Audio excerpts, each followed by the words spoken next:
Xi Jinping mengungkapkan keprihatinan atas gejolak dan gelombang saat banyak pejabat telanjang mempertimbangkan meninggalkan kapal. Pada tanggal 30 Mei dalam pertemuan Komisi Keamanan Nasional, Xi Jinping mengeluarkan peringatan yang menyatakan bahwa Partai Komunis China, PKC, menghadapi kompleksitas dan kesulitan yang meningkat dalam isu keamanan nasional dan siap menghadapi ujian yang signifikan, termasuk angin kencang, ombak besar, dan bahkan gelombang yang bergelora. Ini bukan kali pertama Xi Jinping menyebutkan gelombang yang bergelora. Sejak Desember tahun 2018, dia telah menggunakan istilah ini dalam peringatan 40 tahun reformasi dan keterbukaan. Selama 5 tahun terakhir, Xi Jinping telah memperingatkan PKC tentang menghadapi gelombang yang bergelora tidak kurang dari 10 kali, dan frekuensi peringatan ini meningkat seiring waktu. Sebagai tanggapan, komentator Yusan, dalam sebuah artikel untuk The Epoch Times, menganalisis bahwa Xi Jinping telah merasakan situasi yang semakin tidak stabil terkait kemungkinan kejatuhan PKC. Yusan berpendapat bahwa Xi Jinping kemungkinan adalah pemimpin PKC yang paling sadar akan krisis kejatuhan partai tersebut. Peringatan terbarunya selama pertemuan Komisi Keamanan Nasional sulit diinterpretasikan sebagai sekadar inspirasi, melainkan lebih mirip peringatan kepada anggota partai yang duduk di kapal yang tengah tenggelam, atau bahkan ancaman yang mengatakan, badai akan datang, dan kapal akan terbalik.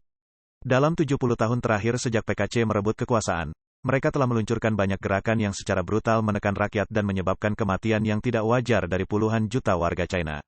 Terutama selama 3 tahun pandemi dan penguncian, orang-orang telah menderita kelaparan dan terdorong untuk melompat dari gedung atau mengakhiri hidup mereka tanpa jalan keluar yang hampir tidak ada.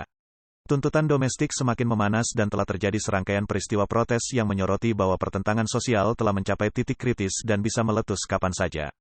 Sebelum Kongres Nasional PKC ke-20 pada Oktober tahun 2022, spanduk-spanduk dipajang di jembatan Sitong di Beijing dengan pesan seperti, "Kami ingin makan, bukan tes asam nukleat. Kami ingin kebebasan, bukan lockdown. Kami ingin martabat, bukan kebohongan. Kami ingin reformasi, bukan revolusi kebudayaan. Kami ingin pemilihan, bukan pemimpin. Jadilah warga negara, bukan budak." Selain itu, ada spanduk-spanduk yang menyerukan penggulingan Xi Jinping yang mengejutkan baik masyarakat domestik maupun internasional. Setelah itu, protes gerakan kertas putih, anti-lockdown pecah di seluruh negara, terutama dipimpin oleh kaum muda. Para demonstran melantunkan yel-yel seperti, "Gulingkan Partai Komunis," dan "Jatuhkan Xi Jinping," membuat para pejabat eselon puncak PKC gemetar. Setelah gerakan White Paper, pihak berwenang tiba-tiba mencabut kebijakan pengendalian epidemik nol COVID dan melonggarkan langkah-langkah pengendalian secara keseluruhan. Namun, lockdown akibat pandemi telah menyebabkan ekonomi China melambat dan menghadapi krisis keuangan. Dalam upaya mengurangi pengeluaran, pemerintah memotong manfaat tunjangan asuransi kesehatan masyarakat yang menyebabkan puluhan ribu pensiunan lansia turun ke jalan sebagai protes yang memicu gerakan-gerakan rambut putih. Pada malam menjelang peringatan tanggal 4 Juni di bawah pengawasan ketat PKC, insiden serupa dengan jembatan Sitong Beijing terjadi di konser Hari Buruh yang diadakan di Stadion Nasional Beijing pada tanggal 3 Juni. Seorang wanita muda naik ke Menara Lingwong di luar stadion sambil melambaikan spanduk dengan bendera Amerika Serikat dan membagikan selebaran kepada kerumunan yang mendorong orang-orang untuk berjuang demi kebebasan dan demokrasi, dengan mengatakan bahwa waktu kita semakin terbatas. Dalam beberapa bulan terakhir, sejumlah besar warga China yang putus asa dalam upaya melarikan diri dari tirani PKC telah melakukan perjalanan panjang dan secara ilegal berimigrasi ke Amerika Serikat, menarik perhatian internasional dan menyebabkan PKC kehilangan wibawa secara internasional. Sebenarnya, para pejabat Partai Komunis China yang memiliki kekayaan dan sumber daya terbesar di China telah lama diam-diam melaksanakan rencana untuk melarikan diri dari negara dan bersiap-siap untuk meninggalkan kapal. Xi Jinping sangat menyadari hal ini.